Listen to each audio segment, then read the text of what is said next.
Very good. And in a while, there will be also the YouTube live on the University of Udine channel. Let's see if there are the guests. Yes. Okay, the public is starting to come. Very good. So I'd like to welcome our guests of today evening, which are Professor Zahavi and Professor Vittorio Gallese. I will start with presenting Professor Zahavi, who is Professor of Philosophy at the University of Copenaghen, where he is the Director of the Center for Subjectivity Research, and until a couple of days ago, also at the University of Oxford. He's one of the most known phenomenologists at an international level, and he's well known especially for his book entitled The Phenomenological Mind, published with Sean Gallagher, and now at its 3rd edition, which is quite rare for a philosophical book. He studies the tradition of European phenomenology, especially Edmund Husserl, and is concerned with the problem of subjectivity and intersubjectivity, especially in digital context. Now, since Dan is starting first, I will give the word to him, and after he finishes, I will introduce Professor Gallese and he will start. Thank you, Dan. Okay, super, excellent. Let me try to share my screen. And let me also just say in kind of preparatory words that I'm very happy to participate, and I'm looking forward to the conversation that will happen after our 2 talks. So the focus of my talk is what have we learned about sociality and embodiment during the pandemic. Now, one slogan that has often been used, at least in Denmark, is this idea of being together at a distance. So it might sound a little bit like a contradiction, but of course what it points to is the fact that we should both stand not too close to each other, but also that new forms of online communication has been taken into use. We all know probably ad nauseam Skype and Zoom and Teams and all the other possibilities. And so what we can now do is to stay in our home and kind of reach out and be together with people from all over, which of course is also what we are actually doing right now.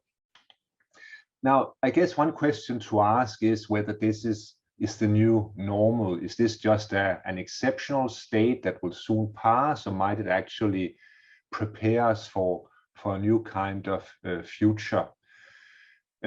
Some months ago, there was an article in New York Times reporting that, having interviewed a number of epidemiologists, now 6% of the interviewed people said that they would never again shake hand with or hug friends. I mean, just think about that. 6% of the people would never again basically have physical contact with non-family members. And it basically seems to illustrate that there is this idea of other people now being viewed primarily as biohazards. And of course, if that's the case, well, then why not, remain behind one's screen and make do with digital communication. Now, what is certainly happening is that a lot of the companies that have pushed and enabled these forms of technologies have also argued that when the pandemic ends at some point, well, then we shouldn't return simply to the way things were before. Rather, we need to basically use the jumpstart that the pandemic has offered us to invest even more in digital technologies. So the current crisis is really being seen by some of these big players as an opportunity for expansion. How is that being played out? Well, people are talking about the need for more online teaching, more online therapy, more online treatment. I think Eric Schmidt who used to be at Google were arguing that, well, when it comes to teaching, well, if we move to online teaching, well, then everybody will be able to get instructions from the best teachers. I mean, it won't just be those who are in the position of basically being at the university in question. And Matt Hancock, who used to be the British Health Secretary, also at one point argued that telemedicine should be the new norm. As he told the Royal College of Physicians, the UK needs more Zoom medicine and less in-person appointments. From now on, I'm quoting, from now on, all consultations should be teleconsultations unless there's a compelling clinical reason not to. So there's no question, I mean, that not only big firms, but also kind of governmental institutions and structures are seeing possibilities in digital communication. And of course, again, I mean, what does this tell us about the future? I mean, is it a kind of brand new contactless future with no direct human interaction? Is that what we should make do with? Now, how are we actually experiencing this technology? I mean, if we kind of take on the first person perspective, well, on the one hand, it can be very easy and comfortable. I mean, again, and I'm sure all of us have experienced this, it's much easier to reach out and converse, I mean, have conversations with and participate in collaboration with people from all over the globe. And one might also say, given the climate crisis, I mean, perhaps this is the future in the sense that it might allow us to minimize the need for business trips and conference travel. So there's no question that there's a lot of convenience in using these technologies. But at the same time, of course, people are also reporting a number of less pleasant effects. I think most of us would agree that communicating via technological means doesn't give us the same kind of social contact, the same kind of, you know, the real presence of the others as a real physical encounter would do. Something is undeniably missing when confronted with a two-dimensional image. And again, for those who would say that this is not true, I mean, again, I would just ask you to consider the difference between, you know, having your loved one close by and having to make do with just Zooming or Skyping with the person in question. I mean, surely there is a difference between the two situations. So I think many people would argue that, well, when we communicate with others online, I mean, there's a certain absence, a certain felt absence. And in addition, and this has, of course, even given rise to a new term, one is often also more exhausted after these meetings than one would be after a normal physical meeting. And so that's where the term Zoom fatigue has kind of popped up. But why is that the case? I mean, why is it that online communication is simply not as rewarding as offline communication? Well, let's look at some of the technological limitations. I think we have to face up to the fact that social interaction and interpersonal understanding isn't simply a question of verbal communication.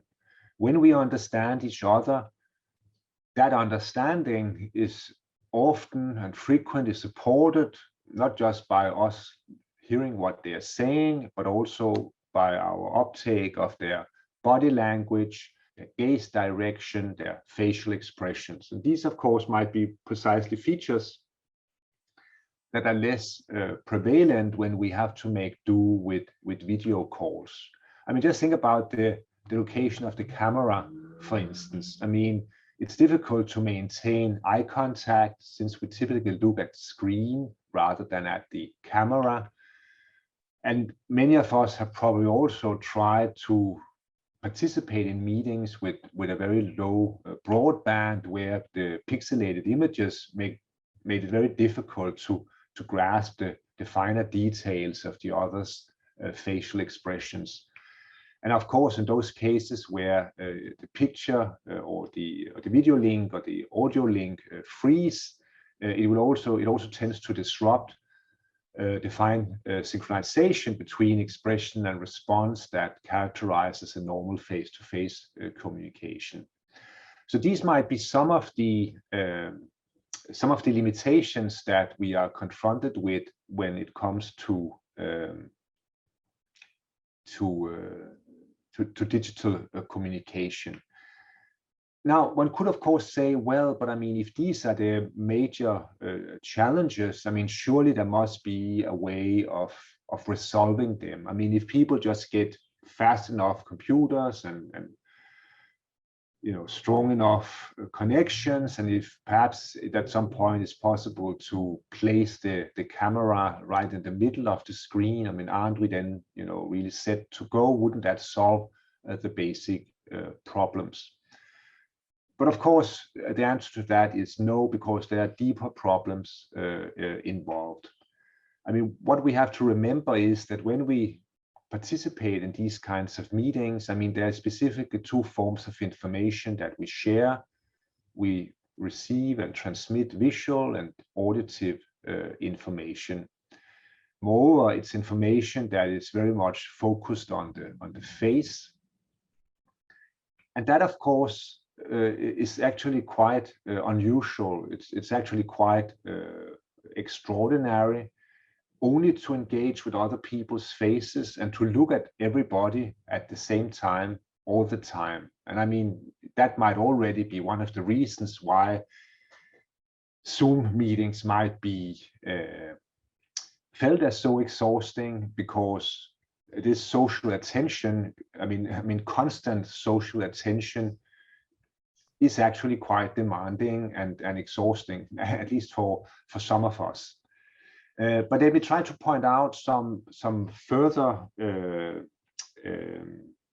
issues that I think distinguishes a normal social exchange with the kind of exchange we encounter when we are dealing with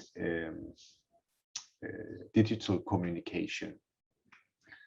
So first of all, obviously there's more to that exchange than merely the visual and the auditive dimension. I mean, there are other sensory modalities, touch and smell, to mention just a few of them. Even more importantly, normally we really are dealing with the entire body rather than just the face or the upper body. And as I mentioned a moment ago, our ability to understand other people are facilitated by our grasp of bodily cues, but there's of course more to body language than merely facial expressions. Just think of our gesticulation and our posture. When we normally engage, it's also very unusual that we remain remain immobile and fixated to the same position and location throughout.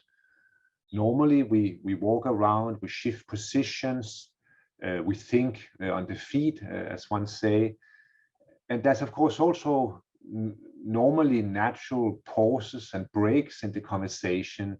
Whereas when we are dealing with Skype and Zoom meetings, there's typically a very strict agenda that basically forces one to constantly kind of talk and listen. I mean, having long breaks on Zoom is really not something that we are accustomed to. Now, perhaps, again, even more importantly than that, normal human interaction is not simply an exchange of information. And again, if it was just a question of exchanging information, I mean, digital communication might really serve the purpose quite well. But what we shouldn't forget about is the very fact that when we are together with others, there are precisely a kind of informal and unstructured togetherness that also supports reciprocal understanding, that also supports a form of precisely togetherness.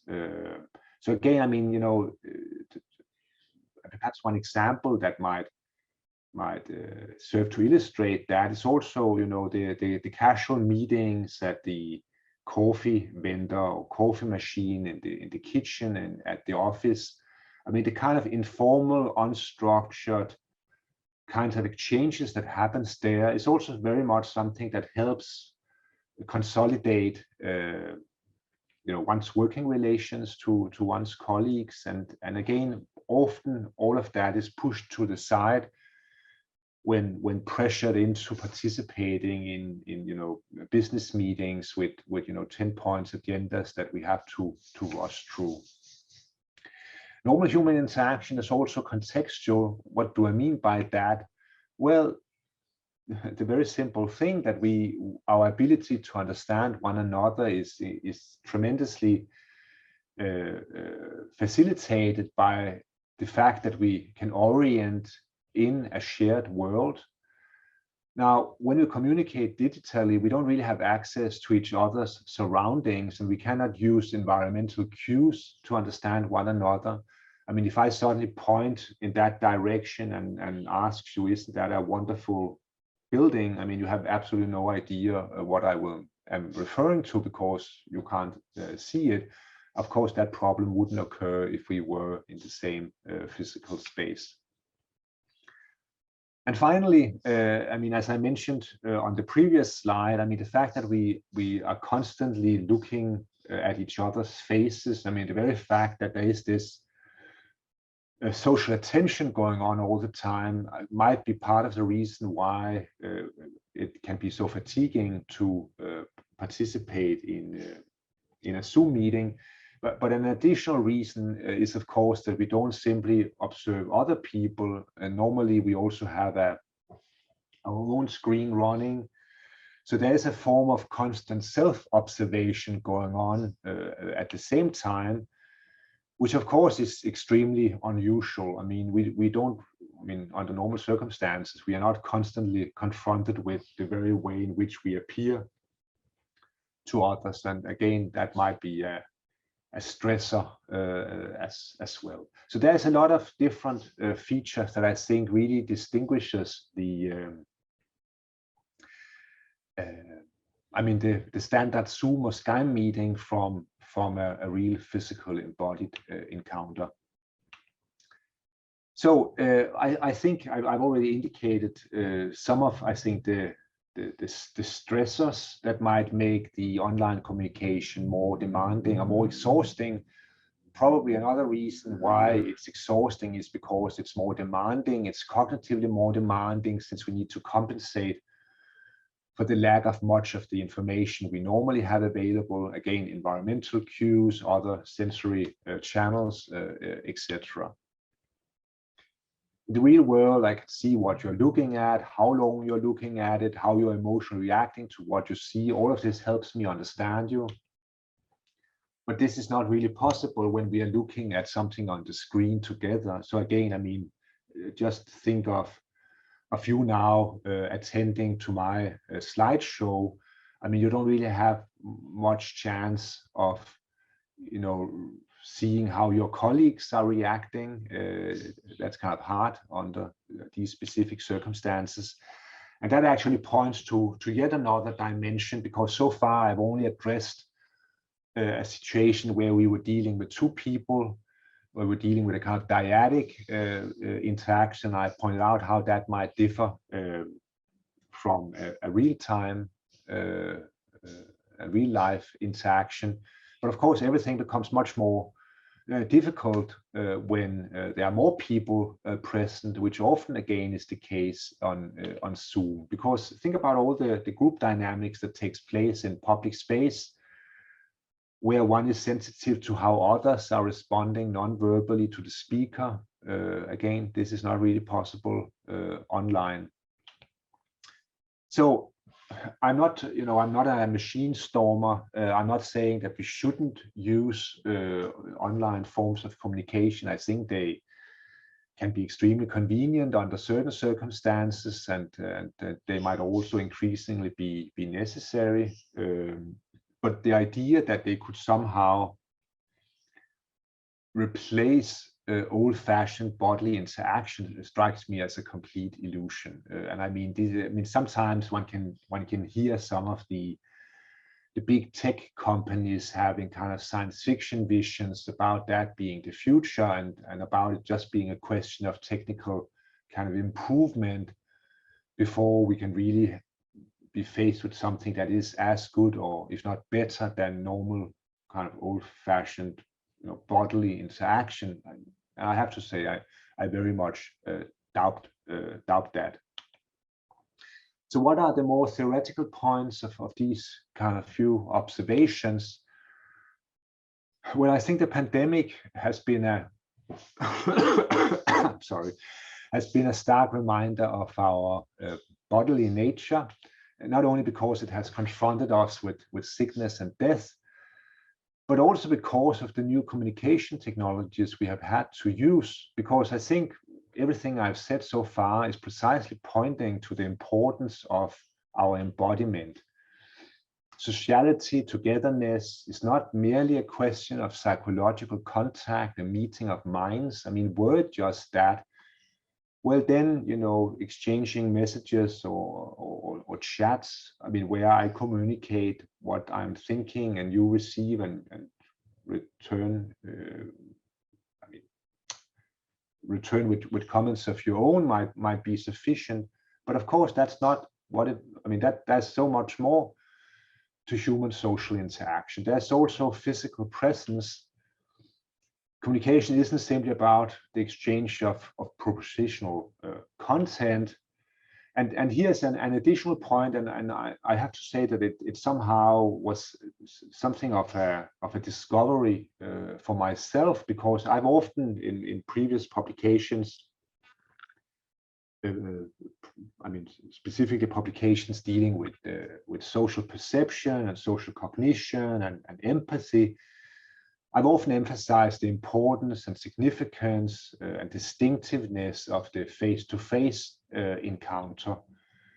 But I think that, having thought it through, I actually think that this is something of a misnomer, because I think what the Corona crisis has taught us is that it actually isn't the face-to-face encounter which is important, because a face-to-face encounter is what we have all the time on Zoom or Skype. What is really important, and also in this more theoretical context, is really bodily interaction in a shared environment. And so I think, rather than talking of face-to-face encounter, perhaps one should really start using Merleau-Ponty's notion of anticorporeality instead, which is really a thicker and more robust notion. And in any case, I think what the kind of experiences many of us have had during the crisis is certainly a vindication of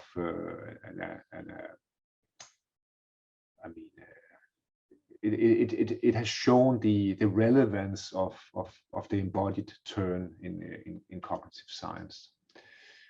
So let me just end with a few practical points. I think that, coming back to this idea about what will the future look like? Should we all head towards this contactless future? Well, I do think that the present crisis has kind of given us a hint of what it would actually mean to move one's entire social life online. And this is not a dream vision, it's more like a nightmare. And I also think one should think about what would happen to communal life if the visions of some of these tech companies were actually realized. Again, I think community building, social cohesion, togetherness is about so much more than simply information exchange. I think we really have to respect or recognize the difference between kind of, again, something I've said repeatedly, I mean, the difference between these agenda-driven forms of communication and these much more unstructured, open-ended forms of being together. And of course, what we also shouldn't forget about, and this is where this claim that if all teaching were moved online, then everybody would get access to the best teachers in the world. I mean, what that also seems to overlook is, of course, matters of economy. I mean, what if you do not have the right technical equipment? What if you cannot afford it, or what if you cannot master it? I mean, what about those? And so the whole issue of technological inequality, and also, of course, the question of a generational gap. I mean, it might be that some of us are by now fairly skilled at using these technologies, but I mean, I can guarantee you that my mother, who's 89, does not. And so, I mean, what is she supposed to do? And so I think that we ought to really be highly skeptical of this story that are being told by the tech giants about the blissfulness of the digital online life, and we should reject also their call for a contactless future. So thank you very much for your attention.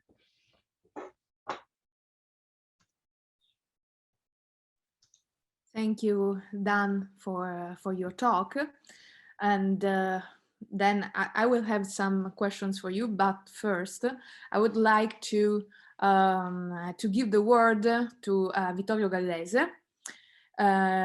He's a full professor of psychobiology and physiological psychology at the University of Parma, where he is also the director of the interdepartmental laboratory called Neuroscience and the Humanities. He's a neuroscientist who has been working on the relation between sensory motor system and cognition in non-human primates and humans. He's particularly well known for the discovery of the mirror neurons, the elaboration of a neuroscientific model of intersubjectivity, and the theory of embodied simulation. He's also very interested in the phenomenological perspective on intersubjectivity, and this is the reason why we are also very happy to have him as our guest. So please, Vittorio, thank you. Thank you so much for the invitation. It's a pleasure talking after Dan. Let me share the screen. Okay. Here we go. As we already learned through Dan's words, the current pandemic has shown how dependent we all are on digital technologies, which on the one hand allow us to maintain social connection, but nevertheless, they are perceived, rightly so, as Dan has argued, as incapable of guaranteeing the sufficient experience of presence in social relations, in education, in culture, and also in entertainment. So let me focus very briefly on these two notions of experience and presence. When it comes to experience, I think comes handy the definition proposed by John Dewey in 1934 in his book, Art as Experience. Begin quote. By the way, the red emphasis is mine.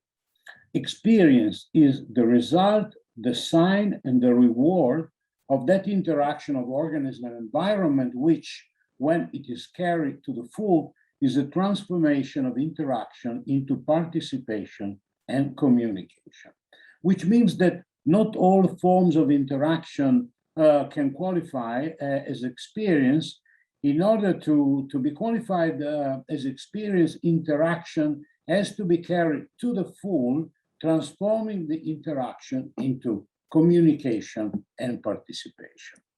The notion of presence is also very important, and it was the main focus of Hans Gumbrecht's book that he published in 2004, The Production of Presence, What Meaning Cannot Convey. Again, a short quote from Hans. Every human contact with the things of the world contains both a meaning and a presence component. And what we all seem to lack to a great deal by relying almost exclusively in our social relations with others is this presence component. Indeed, it is impossible to look to someone else in the eye. Either I look at the face on my monitor or I look into the camera. I can do the two things at once. I think that the aesthetic dimension of the world we are living in is a key dimension, still very poorly investigated, at the very least from the empirical point of view of neuroscience. And in my talk, I try to convince you why this happened to be the case. In my opinion, aesthetics is one key access point to the understanding of how digital technologies shape our identity, our social relationship, and the world in which we live. The digital disintermediation of perception and of the creation of meaning operated by the new media environment have literally aestheticized the world. Aesthetics pervades all forms of social cognition. The impact that the new digital technology and the related social practices have on people's lives and on society, as I said, are still poorly studied. They are under-investigated. New digital technologies put a new bodily, non-linguistic, mostly visuality, at the center of our experience of the world. This was apparent well before the pandemic exploded, but I see the pandemic as a global stress test that has revealed to many of us aspects that were already present before COVID-19. The postmodern technological evolution brings the body, paradoxically, in a sense, back at the center of the relationship with the reality, increasingly mediated by performatively perceived digital audiovisual simulacra. So now let me briefly introduce 10 minutes or even less of neuroscience on how we embody images, actually. So how images can be embodied through the working of what happens in the brain body. Here I show you just the brain, but when I speak about the brain, what I literally mean is the brain body. The brain wouldn't be the organ it is being segregated from the body, which is the main, not just the interface between the brain and the world, but active part of the way the brain processes the meeting with reality. The notion of intercorporeality put forward by Merleau-Ponty has already been addressed by Dan. I want to show you my idea about what could be important components of this intercorporeality linking the I with the do. I'm speaking about mirroring mechanisms that we discovered already 30 years ago in the macaque. Our colleagues in Tübingen published an interesting experiment where they compared the responses of macaque mirror neurons when the macaque is facing a real agent physically present in front of the macaque performing the action with a digital representation of the same action that the monkey could see by looking at the 2D digital screen.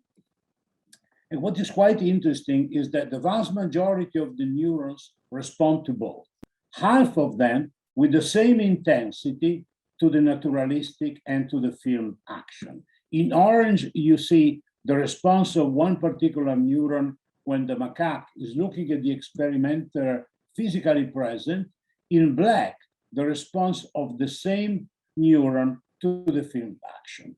The remaining half of the neuron preferred, so to speak, they discharge more vigorously to naturalistic action nevertheless showing a very intense response also to the film action, which means that the primate brain is fully equipped to respond to bodily actions, to motor acts, to goal-directed behaviors, also when digitally presented on a screen.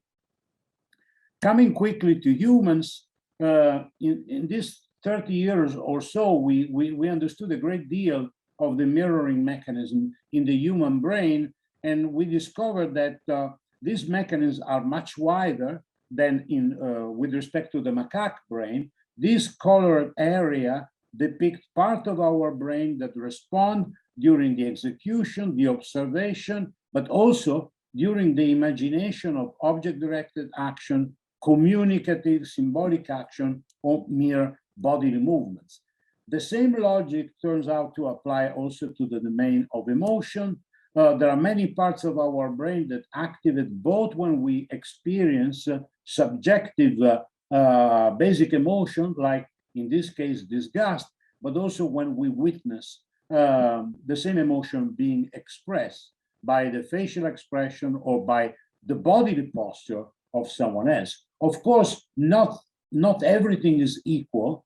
I mean, it has been shown by many colleagues, I quote only Christian cases, that in different situations, we have a core part of the brain which is active, no matter whose emotion is at stake. Nevertheless, that very same part of the brain dynamically connects with different parts of the brain when our emotions are at stake with respect to when we witness the emotion expressed by someone else, or, for example, when we read about the emotion of a fictional character.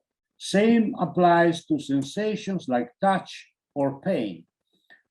Recently, Christian Kaiser and Valeria Gazzola showed in rodents that the very same part of the brain that activate when mice experience subjective pain also are activated when they witness the pain of another mice. Here we see what we originally described in 204 in the human brain, the same part of my brain that is activated when my body is touched is also active when I see an equivalent part of the body of someone else being touched. This led me to propose this model of embodied simulation, which is a kind of functional level of description of this variety of mechanisms. Thanks to this mechanism, according to my hypothesis, we can grasp the meaning of many actions, emotions, and feelings of others in a very peculiar way. This is absolutely not meant to be as the only way to make sense of others' behavior, but this way of making sense of other behavior and experiences has a peculiarity because we bring in our own neural correlate of our own actions and experiences. So it's a sort of understanding from within, with a quality of experience which is different from an intellectual knowing. Understanding comes in many ways, contradicting the dogma of classic cognitivism. Knowing doesn't only square with a propositional understanding of others. There are also bodily ways of making sense of other behaviors, and body simulation wants to capture exactly that. Thanks to this mechanism, we recognize motor goals, intentions, emotion, and sensation in what we observe without necessarily having to use inferential reasoning in linguistic format. Perhaps at this level, we are dealing with bodily inferences, if we want to keep this phrase. So, as repeatedly stated also by Dan, I think we are definitely on the same page here. The word is relation, like originally posited in Ich und Du by Martin Buber in 1923. But we are particular animals. We are technological animals. So I think there is a continuous line linking these two objects.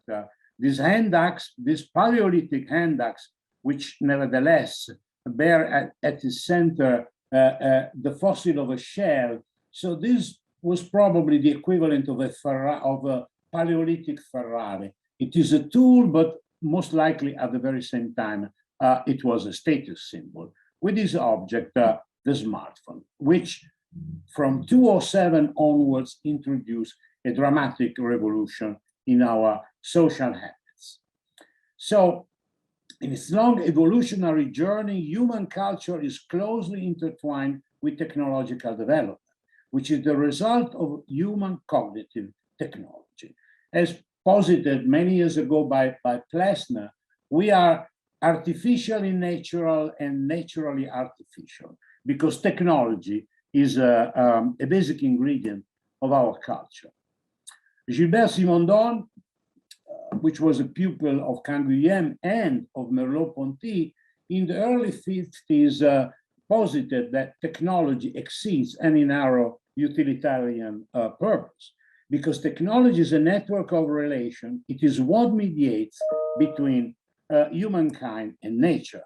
In his doctoral thesis, that would later on turn into a book, Du mode d'existence des objets techniques, Simondon wrote, begin quote, "The technical object understood according to its essence becomes the support and the symbol of that relation we want to call trans-individual. By the intermediary of the technical object, an interhuman relation is thus created that forms the very model of trans-individuality." And the smartphone is definitely probably the most trans-individual technological object nowadays we can think of. So, to quote an old definition of humans, Homo duplex, we are duplex at the very least in two ways.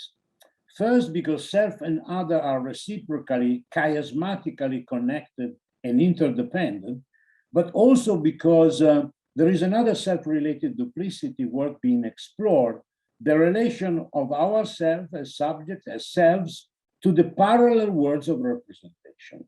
We are probably the only species which is totally dissatisfied with the physical reality we were thrown into.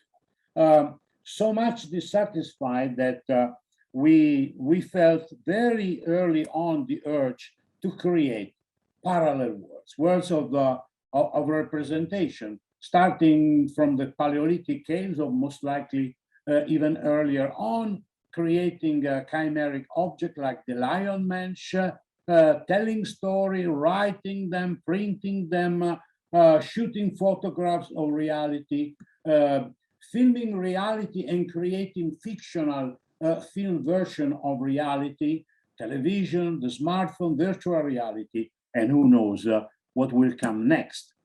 So intersubjectivity depends on social practices and relations that digital media multiply, transferring them into a two-dimensional world replica terribly similar to the world of cinematic fiction. So contemporary digital media tend to replace the corporeal world by becoming the key form of relationship with it. So we are dealing more and more with a specific quality of parallel worlds, the digital ones. The evolution of the reproduction of digital images has allowed the miniaturization of screens, like in this beautiful artwork by Antoine Geiger. So a substantial portion of our visual world has literally been sucked under the surface of a multiplicity of portable screens. And as argued last year by the sociologist John Thompson, communication media should not be analyzed on their own in terms of their intrinsic properties, but should be analyzed in relation to the forms of action and interaction which the use of communication media brings into being. This leads me to tell you something briefly about what I designate as the skin screen. The touch screen of our mobile devices is a kind of techno-body prosthesis, which brings in a new quality of our scopic experience, bringing in a very important performative quality. The skin screen is a digital funnel that encompasses services, news, comments, social relation, entertainment, and lately, due to the pandemic, even education and instruction. And I suppose some of the people listening to us may be staring at us to one of the skin screens in their hands. The creation of meaning mediated by the new digital environment, strongly inhabited by the emotions, often negative ones, that it amplifies and retransmits to us, influences the way we perceive the world and the beliefs and opinions that guide our choices and decisions. We are living more and more in a sort of hybrid world, and what is really important is the fact that many of the emotions that we derived by living in the parallel digital world stick to us, and we carry them along also when we drop the digital world to be into the physical world, where bodily, real, true bodily interaction with others occur. As personal life experiences, education, news, and entertainment all share the same digital platform and mobile devices, many attitudes are transversally tuned to the emotional quality, level of arousal, and intensity of the aesthetic style of communication prevailing in the digital mediatic arena. So everything gets aestheticized. Politics is a clear example. The digital self that we use as an avatar of ourselves, whose story we narrate online, is the product of an elaborate construction of which the selfie is an important ingredient. And with the selfie comes along the booming, for example, of aesthetic surgery. So more and more people try to conform their own bodily physical presence to the beauty ideal they get from the web, which in turn is itself a sort of built construction as epitomized by Cristiano Ronaldo before and after cosmetic surgery. So the ritualized repetition of digital social practices makes a personal obsession an increasingly less private religion with anxiogenic content. In the present COVID-19 era, this is amplified by the transfer to the parallel digital world of much of our social life, as Dan was saying, due to the prescriptions that limit our physical proximity to others. So let me quickly come to the conclusions. The digital media sphere is changing the nature of experience as the hybridization of its digital and bodily aspects creates cross-contamination that require us to constantly negotiate and remediate. The world we relate to from our screen shapes our take on reality, our social relations, and our identity. If it is true that ethics arises from aesthetics, that is, from our sensible acquaintance with the world, thanks to our bodily nature, this is what aesthetics boils down to, in my opinion, then neuroscience can help us to understand the reality in which we live by studying how we construct the experience of an increasingly hybrid world. The intercorporeality implied by embodied simulation constitutes, in my opinion, a useful starting point to analyze the mode of presence characterizing the digital mediascape and to shed new light on our responses to it. Thank you for your attention.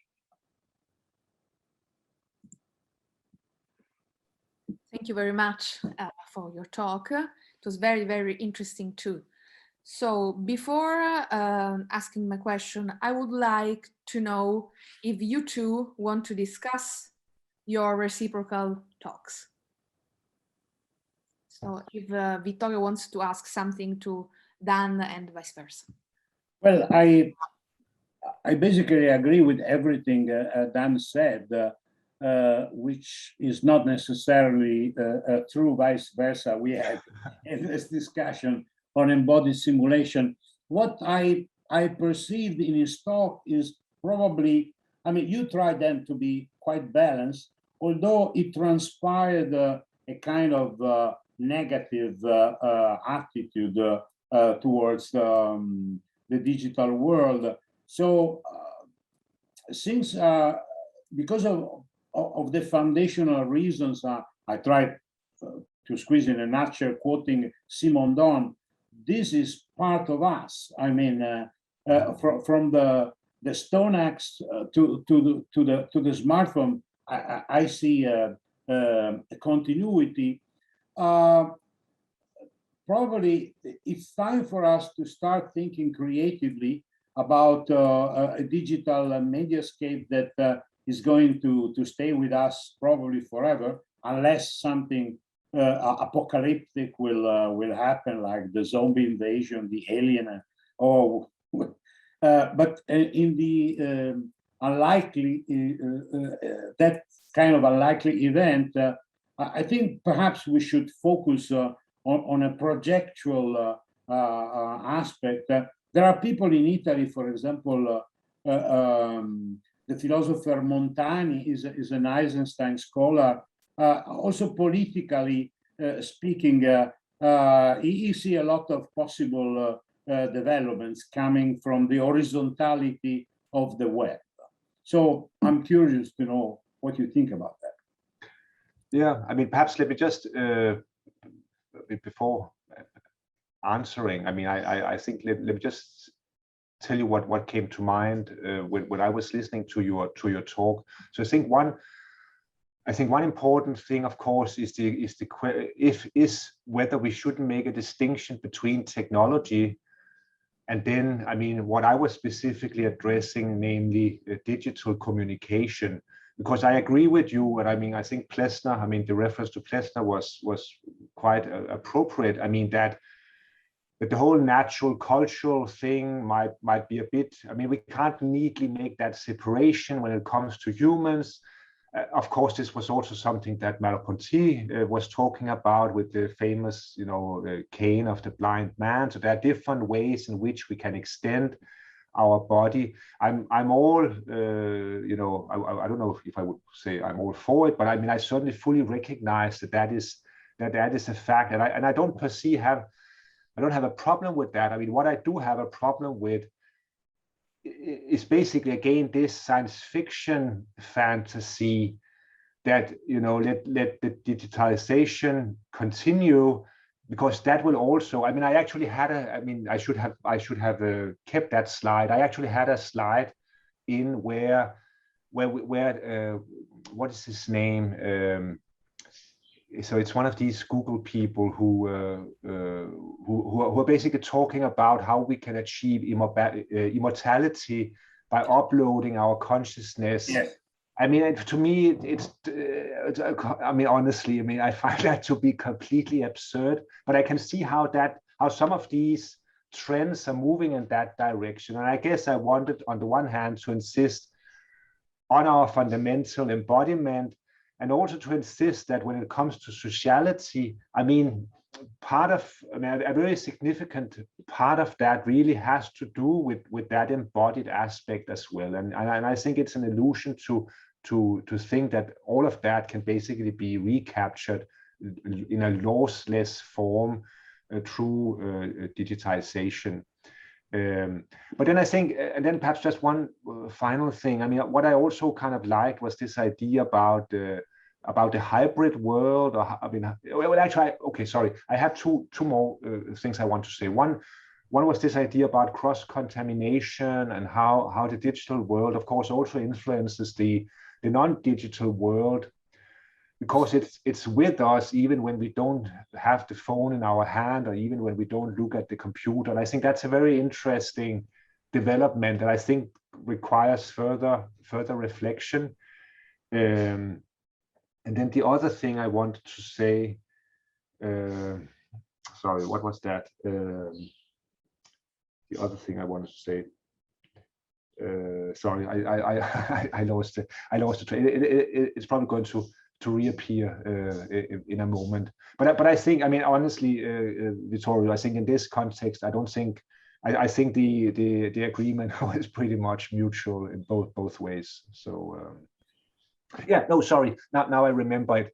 What I think is really interesting, and of course I didn't really talk about that directly, is the question of whether new forms of technology also puts pressure on and perhaps should force us to reconsider what exactly we mean by kind of online synchronous communication. Because of course, I mean, the classical phenomenologists, when they were talking about face-to-face relations, I mean, they really meant now you are both spatially and temporally next to one another. And then, of course, I mean, the first challenge here is the phone. I mean, if we are talking on the phone together, I mean, does that still allow for a form of perceptual contact with another, even though it's obviously technologically mediated? Is it still somehow immediate? And I would actually say that I think that there's a way of grasping, you know, from the tonality of your voice. And I really think that, I mean, of course, when you're talking on a phone, it's a much smaller segment of sensory channels that are to your disposal. But I would still argue, I think I would be prepared to accept that you know, talking on a phone is still a form of direct contact. I also think what we have now is a form of direct contact. And of course, I think what digital technologies puts pressure on, I mean, it's a very, again, neat division between what is immediate and what is mediated. And I think, again, this is something that calls for further theoretical kind of analysis. Yeah, one of the biggest limitation I'm finding in this digital mediation, even when we frame our meeting in a second person perspective, is the physical impossibility to stare at each other's eye. Mm-hmm. This is physically impossible. Mm-hmm. So unless they come up with some smart trick, and this is greatly limiting the sense of presence of any encounter you experience anytime you're online with someone. Sure. The level of intimacy that you acquire sitting in front of someone physically present in front of you is unmatchable, and these folks in Silicon Valley are lagging behind.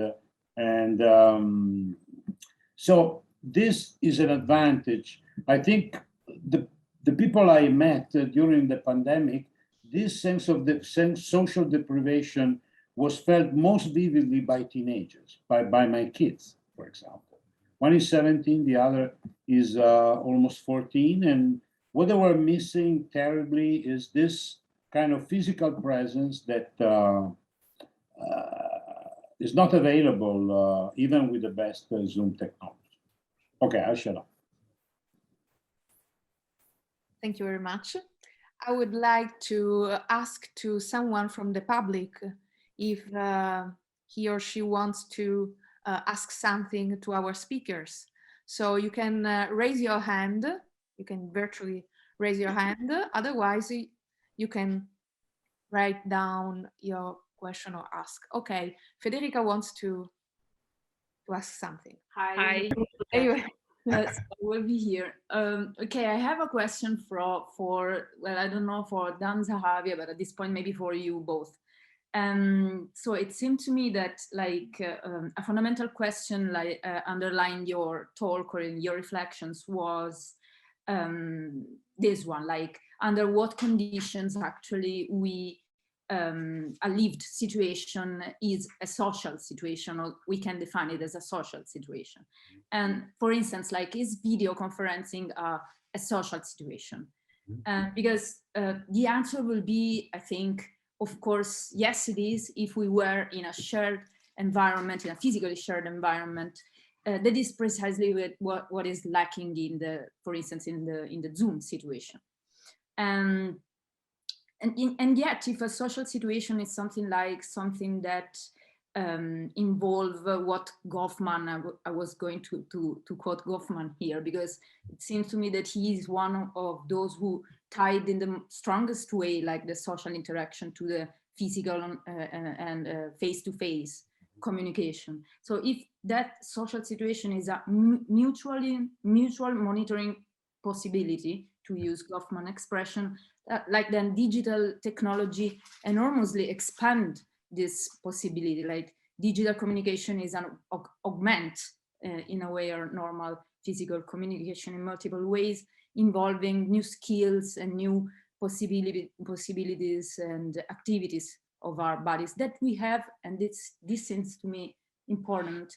We have to learn these skills, and we have to share and to agree on their use in order to communicate meaningfully. And I don't know how the situation in Denmark is, but like here in Italy at the moment, we have to teach like in both ways. So in way and in presence. So it seems to me that like this institutionalization of the video conferencing, of the Zoom practice, is the social horizon now of these practices. And of course, this is problematic, but like I was curious to know from you both at this point, how would you frame this, like this tension in a way, or this new possibility? I don't know. Sure. Well, okay, so perhaps if I start, so I would certainly not deny that teleconferencing or Zooming is a social event. I mean, I think it's obviously social, even though we are not physically present. My point was merely that the form of sociality and the form of interpersonal understanding it allows for, I mean, is deficient vis-a-vis the kind that is possible in old-fashioned kind of bodily interaction. Now, I think you raised one interesting question, which is this question of whether there might be ways we could learn to do it better. I think that's kind of interesting, and I actually have, I have postdocs at my center who I think might view me as a bit old-fashioned and who are kind of, I think, seeing possibilities with these technologies that I perhaps haven't fully realized.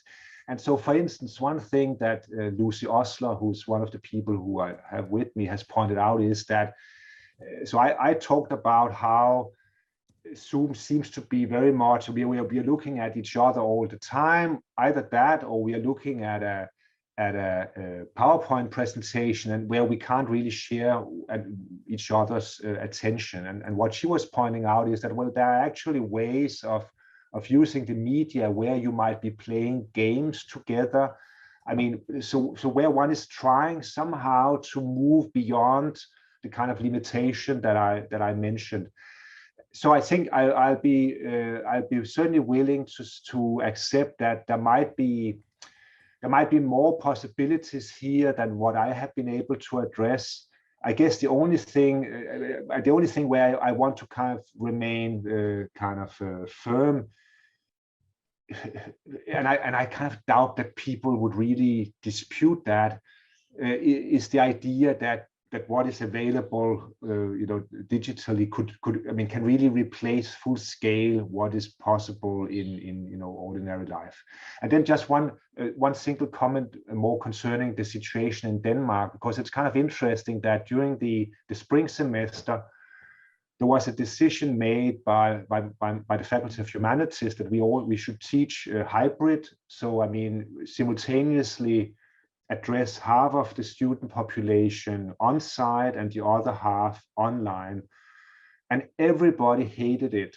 So now there has been a decision that if for some reason the pandemic should kind of return and the infection rates go up and we need to close campus or make restrictions again, then we will move towards a fully online teaching form. I think people were it was too confusing and stressful to have to attend simultaneously to people in front of you and on the screen. So that at least that was the Danish experience. Unmute. Yeah, if I can add briefly to what Dan already said, Well, the first thing is that I experienced the incredible persistence of our social nature, that even when dealing socially through digital media is instantaneously projected into this virtual environment. Anyone who has had the bad experience, as I had, of a Zoom bombing during such an event like the one we are having right now, so people intruding, everybody immediately feels a sort of violation of this kind of social enclave, like if someone would all of a sudden intrude in Dan's room or in mine. So the emotional feeling of being violated is very similar, which means that we relentlessly project, even into this virtual environment, our most basic nature, which is the one I was mentioning at the beginning of my talk, our intrinsic relational nature and quality. When it comes to teaching, I was quoting Pietro Montani. I'm reading his last book, Emozioni dell'intelligenza, Intelligence Emotion. He's one of the few in Italy, totally non-apocalyptic. He wrote an article in defense of DAD, teaching at a distance, didattica at a distance. He said, we are only lazy. We are not fully exploiting this, the possibility that this digital extended kind of writing would enable, and he quotes Eisenstein, and he said, well, Eisenstein would be incredibly enthusiastic about all these tools. And when it comes to the hybrid teaching, I also think that it's really hard to communicate with people physically present in the class and simultaneously with those attending you from remote. But during the pandemic, I discovered that there are many different kinds of students. For example, students that are also working, they enormously enjoy the possibility to attend the classes from remote, online, or eventually later on in the day having access to the recorded video of my classes. Before the pandemic, they were left just with a bunch of slides and papers or books. Now they can somehow online or afterwards relate with the teacher. So I think I don't see it black and white. I mean, I see most of my colleagues say, oh, the presence or the digital. I think if technology helps us and we are willing to be engaged actively in this experimentation, I think that the hybrid quality of teaching has some positive aspects, particularly for students that cannot afford being present because they cannot afford renting a house in Parma or Udine, or people that do a job during the day and nevertheless have the right, since they pay taxes like the other ones, to have the best they can squeeze out of our teaching. So I have mixed feelings. Could I just ask one question of clarification? Because I think there's a difference between, you know, having one's lectures recorded such that people can see them afterwards or at a distance, and then, you know, teaching interactively with people who are not present. And I mean, perhaps it's my prejudices concerning how a neuroscience lecture goes on, but I somehow have the impression that often the professor is speaking and showing slides, not as if there's a lot of forth and back going on between the students. I might be totally mistaken, but I think in a good philosophy class, and I don't want to say that I'm always able to accomplish that, but there should be much more forth and back, and that's where I think it's kind of hard to do that simultaneously with, you know, so. No, I agree. That's the biggest limitation I mean, to have engagements at the same time with the people, it definitely requires more time. And people online, sometimes they are more passive, but it's not always the case. And by the way, I'm finishing. I gave higher marks during the pandemic than I used to do before, probably because people were forced to stay at home, so they studied more.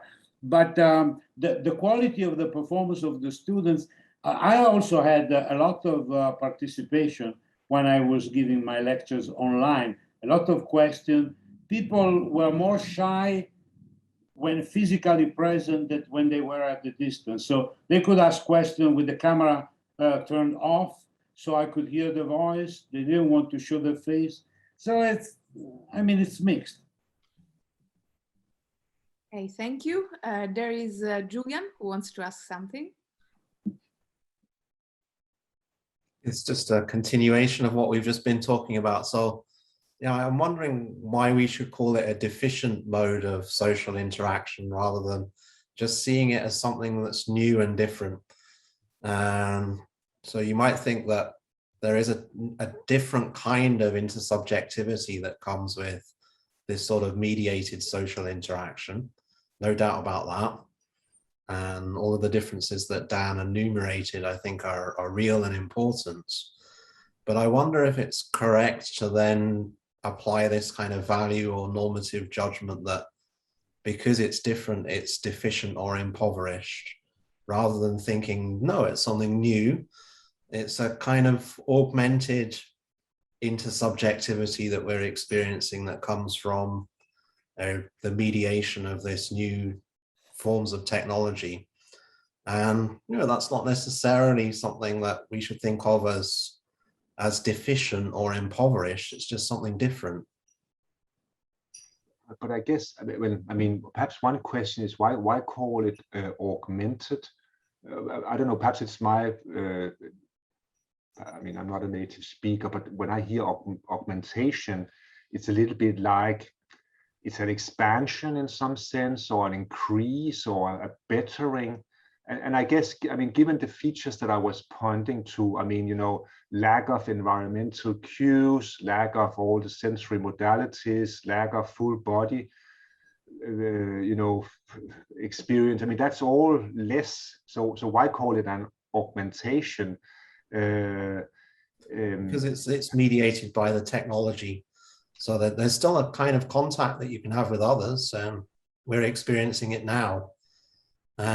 Sure, it's different. There are things missing, but it's a form of contact where it's a contact that's mediated through technology. So the technology is augmenting in the sense that it's what's making possible through the mediation of the technologies this kind of intersubjectivity. But it's a new kind of intersubjectivity. We're just learning about it. We're learning how to do it. And as we get more experience, perhaps we'll be able to do it better. We'll find new ways of getting around the limitations that you just described. Perhaps, I don't want to.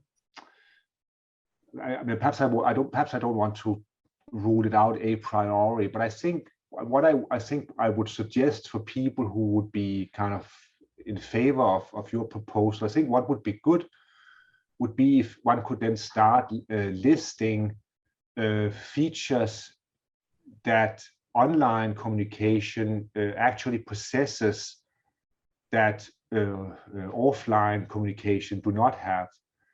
Because I was primarily pointing to, again, deficiencies, and I think if one really wants to make the case, no, it's not deficient, it's just different.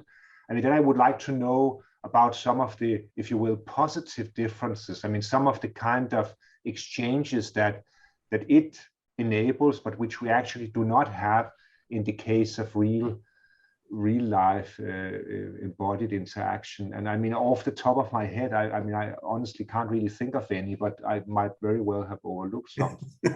But yeah, I think that is a good challenge. But the first thing that springs to my mind is that we're able to have some kind of social interaction at a distance from each other. Sure. there's no doubt that that's valuable. It makes it possible for us to have these kinds of exchanges where I wouldn't be able to do that otherwise, other than by flying to be in the same place as you. But again, I guess one could use kind of science fiction examples and say, well, assume, you know, that we have invented a teleportation machine, and you could actually, by just pressing a button, be in the same room as me. What would you then choose? I mean, stay where you are or come and join me in my office? You know, but it would be great now to be all in Friuli and grab a good glass of red wine, but we can't. So that's, I see that as a limitation.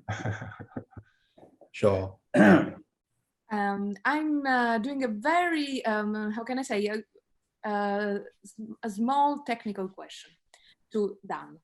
I'd like to ask him, you said that there is a difference in the intersubjective relation between the analogical reality and the digital one, we can say, and that with pandemic, this is even more evident.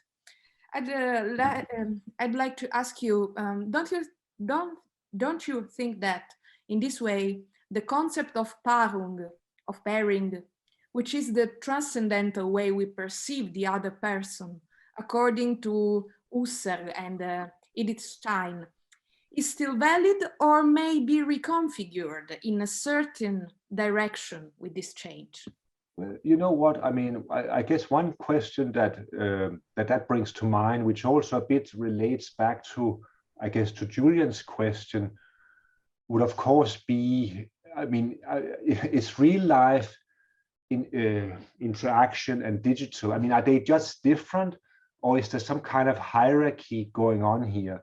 Because what your question brings to mind is basically something like the following. Would an infant that had never had any, and I don't know whether Vittorio can answer this, but I mean, would an infant that had never had real time and live interaction with an embodied mother, would that infant be able to participate and recognize other people just digitally? And I mean, of course, I know about all the experiments that fairly early on, I mean, you know, they can start to engage with their mother on kind of television screens, but of course this is not the first instance of encountering another. So I guess well, what I'm trying to say is that I would probably be a bit skeptical. I mean, but I don't know. I mean, perhaps I'm wrong, but I kind of doubt that a baby would actually. But I don't know. Perhaps somebody knows something here that I don't.